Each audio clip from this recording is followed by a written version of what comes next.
Hey there, all of those who subscribe to my channel and just started, I want to thank you. And tonight we are going to talk about skull candles. I've got some here. I'm going to try to tilt my camera down a little bit. My desk is a mess. All right, but here they are. These are four. Now, by all means, there are more than four types of skull candles, but I'm going to go over the basics. So here we go. I'm going to put it back on me. Now, initially, skull candles started in voodoo and hoodoo that we know of. It actually was before that. Not even before, but it was actually intertwined in pretty much every tradition. There's not one tradition that does not include skulls. Let me put it like that. There's not one. Now, initially, though, when skull candles became popular, and that's probably right around the turn of the century, right around the time of Marie Lavenay. I hope I pronounce her name. I never do. Everybody pronounces it. But Marie Lavenay, she did sell them and she did use them. So the basic three skull candles there was always white, red, and black. Okay, I'm going to go over the last one a little later, but let's get into it. Now, there is more than one way to use a skull candle. All right. Um, there is a malevolent way, and of course, there's a benevolent way because there's always two sides to everything. Where there's white, there's black. Where there's, you get the idea. There's always good, and there's always not so good. I don't want to say evil because it's not really quite like that. So let's get into the first candle. First one is a white skull candle. Now, for some of those who are already magical practitioners, you know that the color white encompasses all the colors. So if I didn't have any other color but white, I can use that in any means I possibly want to. But now my magical mind always use white as a pure thing. So it's very difficult for me myself to get into it unless I really work at it, which I can, and I have. But in this case, I'm going to use it for what it is, which is white, which is purity and cleansing. So, some of the ways that a person can use a white skull candle. First of all, I forgot to cover one thing about skull candles. Skull candles represent sympathetic magic. And what that means is magic that is towards, like, say, the head or the brain. Okay? One of the original things of skull candles was sympathetic magic. So one of the ways of using a white candle would mean, let's say I need to take a test and I need to clear my thoughts. I just need to have clarity of thought. I need to think chemistry. I need to know that the answers are going to come to me when I take my test. I would probably light a white skull candle to just get rid of the crap out of my brain so that I can focus on just that one thing. Okay? Chemistry. Also, if I wanted bright ideas, if I wanted some innovative ways to think about things or maybe need new ideas, I'm an inventor. I want something to come to me, something new, something innovative. I would burn a white skull candle. Okay? That's one way of definitely burning a white skull candle. Also, it can be used in healing. Now, I don't really want to go too much into a white skull candle in healing because it's going to take me to the next candle. But honestly, in a benevolent way, I don't really use white candles in a benevolent way. Always malevolent, okay?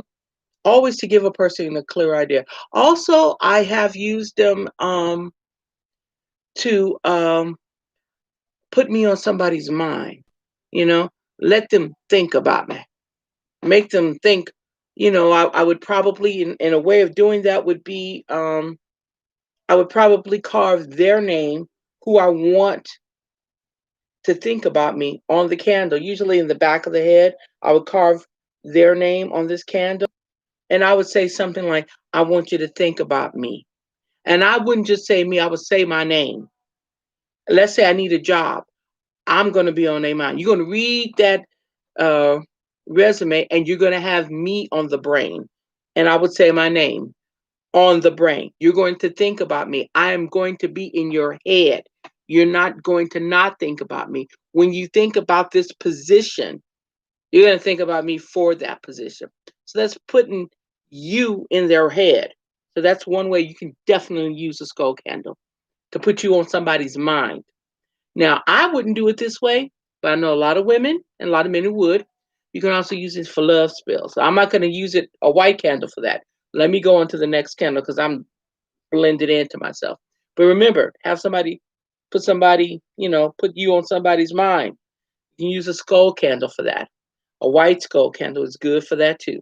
So let's get on to the next one because it leads into the next candle, a red one. Now, traditionally, believe it or not, in old school, not so much in the Wiccan uh, um, tradition, but in other traditions like hoodoo, voodoo, shamanism in some cases, Celtic, which is still Wicca. So I'm not going to get into that one. But the Santeria tradition, the red candle can be used for healing. Now, the reason why it can be used for healing is because the color of blood is red, and thus that has to do with the life force. So that's why we would use a red candle. Okay. Now, one way you can use that, let's say if a person that you know and care about has brain cancer or bad migraines, all right, you can use a candle like this to maybe get that off of them, to heal them of those headaches, to heal them of the brain cancer, and in a case like that, yes, you would put their name on it. You would put healing in it. You would definitely anoint this candle with healing oil to heal that person, you know, and that's one way you can use a red skull candle is for healing. Now, I know how you love birds are now. This is not a candle for love. I'm going to tell you this. A red skull candle, because red is really not a love candle color. It is a part of love, but it's more like that lusty passion, not love and let's grow old together for 50 years and have 12 grandchildren love. More like a, hey, baby, you look good and I look good and let's do this thing and we'll see how long it goes. Okay, so it's a more passion. Now, how you would use a red skull candle for that, simple. It's the same thing. You want them to think about you and only you. You would definitely carve your name into this candle. All right, I would put it on the forehead and you would just, you can carve their name into it too, but I would definitely carve my name into this candle. And I'll be like, I want you to think about me. You think about, and don't just say think about it. You're gonna have to be pretty graphic, okay? Because this is for lust and this is for passion. I want you to think about how nice my booty looks to you. I want you to think about my tits, or I ain't gonna go into too much more graphic. Or for the woman, I want you to, for the guys, I want you to think about you get the idea. Okay, so you want them to have you on the mind. Now, I got to tell you guys this. Since this is for passion, you're going to have amazing sex when this person's got you. It's going to be, but it's not going to be for lasting love. All right. So think about that before you light this candle. Now, some people would say, well, how won't lasting love and good sex? Okay, there's a way to do that. First of all, I would do it, and if you want the lasting love, I would definitely do that kind of spell first, and I would do that with a pink candle, okay? Because friendship and love should go together. Because friendship is a part of love, a very intricate part of love. And then after you've met the person, if you want that to go up to the next degree where they thinking about you, and you know that that's the right person, hey, go with it. Red candle, and yeah, sex would be great. You would be on their mind, and it'll be wonderful. Okay, but mine, I would go for a lover's candle more or less, so you guys could both enjoy that. But if you really want them to, have you on the mind, here you go, red. Okay, for healing, red. Okay, so think of it: two different aspects, same color candle. And for anybody says, well, can I use them for both at the same time? No, separately. Healing separate from lust. They don't go together. Okay, so that is a red candle. Now the next candle I'm gonna get into is a little darker, not really bad, but I'm going to give you both aspects to it. Okay, black. A black skull candle, black traditionally is for banishing, okay? For sending back negative energies. All right? Um some darker spells can be used with the dark candle. Like I said, let me get into the more malevolent things, the good things. What would I use a black candle for? For myself, I've used a black candle to get rid of negative thoughts. If I've broken up with someone and I just need that kind of energy released enough, I would burn this candle and I put my name on it. I need to get rid of these thoughts. I need to just get rid of them because it's bringing me down. It's hurting me. I need to banish this kind of energy from from my life, from my head, from my mind. I need to banish this. I would burn a black candle, a black skull candle.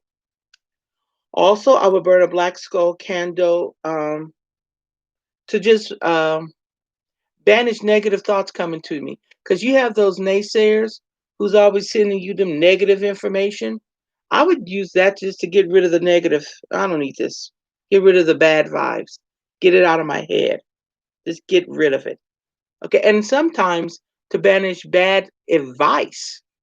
Like I know I need to have a clarity of thought.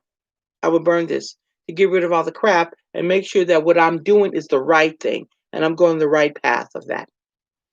Also, a black candle can be used in honor of the ancestors, and I have done that.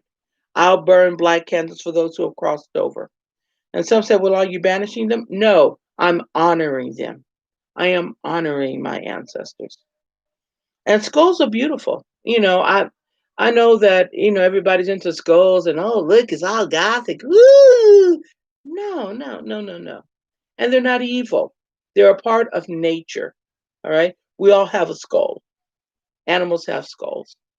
And the only thing, in days of old, we would keep the skulls of our ancestors as part of honoring them. Well, this is a symbolism of it. We can burn it. I have often burned it on the anniversary of the crossing of an ancestor. I burned it for my father when he crossed. Um, I will be burning it for my uncle. I burned one for my aunt Versa this year when this June she crossed last year. I burned the candle for her. I miss her, and I put some things around the candle that reminded me of her. I played some of her favorite music, and that made me feel better, and it made me feel good to honor her in that way. So those are some ways. Now, the more malevolent way is just to basically get into a person's head and give them nightmares. You can do that. I wouldn't suggest that, karma being such it is, but you can. Or you can send it back to them. And I've done that too, where people have sent me nightmares. I, you know, I knew it wasn't of my imagination that stuff came from. Now, I didn't know who sent it to me. I had no idea. But I waited till the witching hour to send it back to them. And what that is, a lot of people believe because of television and such that the wishing hour is midnight. It's not. It's not midnight. Now, believe it or not, I've heard two schools of thought on when the witching hour is. I have heard it to be 1 in the morning, but I've also heard 3 in the morning, and I usually tend to go at 3 in the morning. At 3 in the morning, I lit the candle and I sent the negative energy back to the person who sent it to me. I did not know who it was, but I lit the candle and on the candle I just carved, I sent back to whom it came from because I didn't know who it was. And you rock. You'll do a physical rock while you're standing, and whatever energy you feel tugged toward, you point in that direction and send the energy back in that direction. So if you feel tugged to the north, you point to the north with both hands pointed with your index finger, okay, which is like a wand. It is a focus and an injection of energy, this finger. You can use a wand or you can use your athame. Either way, you can. I use my fingers because it's just simpler because I'm pointing with both of them. And I will point back to wherever that negative energy came from. Okay. Also, you can use it to send that energy. So be careful with sending energy like that. Okay.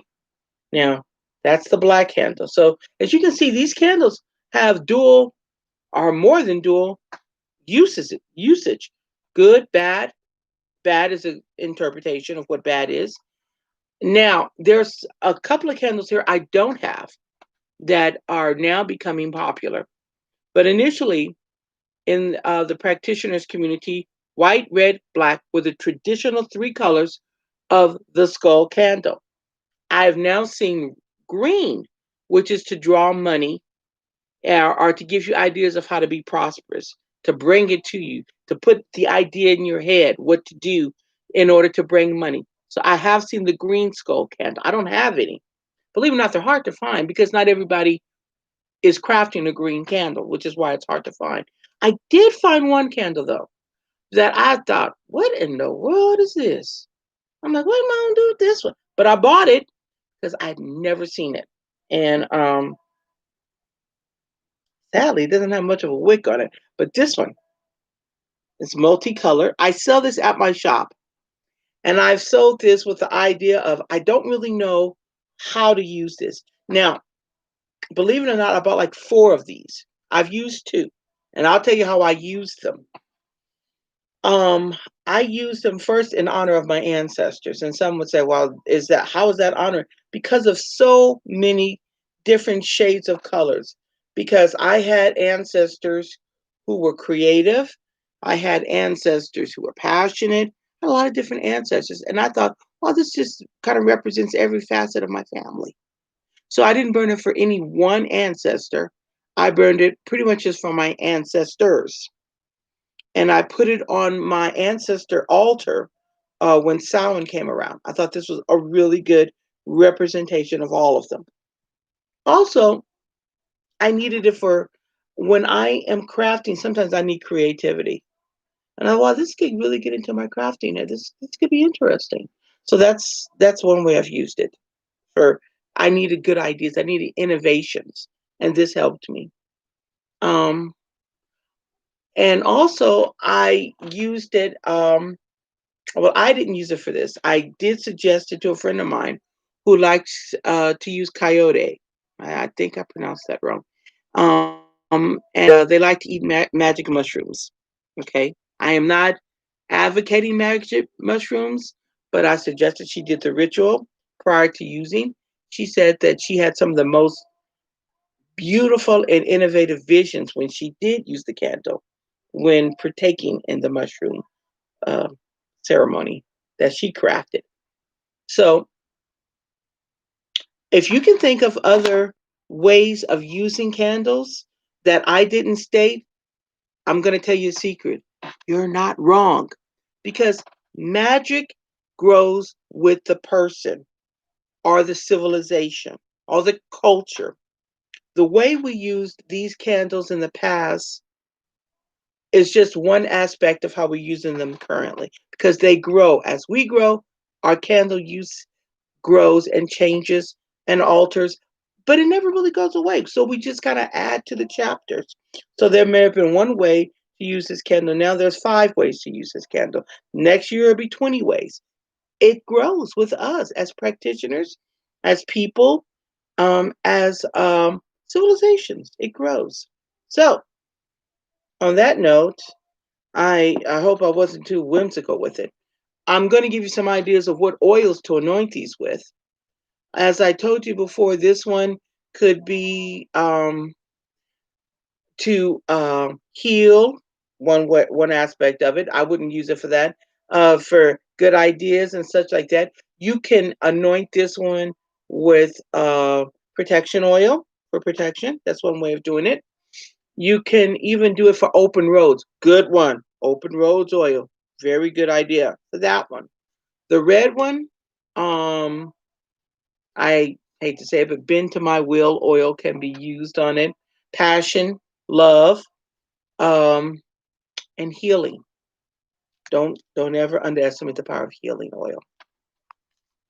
The black, I would use passion. I said passion. Banishing oil to banish whatever evil is coming to you. To block it, it can be used for that. Um, to even hexing oil, if you have it, or even powder. Okay, I don't go too much into loading candles because it's a difficult process with image candles, but you can use that. Hexing oil can be used on this one. Or unhexing oil, where you will pour it over it and put the person's name, carve the name, pour the oil in the name. If you know who's, what you want to do, hexing or unhexing oil can be used with this one. Um, and ancestor oil, which is really good. Now, for this one, pretty much anything goes. Open roads, um, ancestor oil, um, rose oil, just the passion of love and life. Also, that can be used with red too. So I'm going to close this uh, video now, and it is currently December the 29th, and I know that we're still in the middle of a pandemic and everything. I wish all of you well, stay healthy, and question everything. Okay? Don't take anything like this is the way it's supposed to be. Question. And if you don't question, ask yourself why you're not questioning, because it's important to question. Okay? Question everything. Trust in your self beingness, because what you have to say and what you're thinking is important. And the Lord and the lady be with you. Okay? And remember, everything is going to be all right. Blessed be.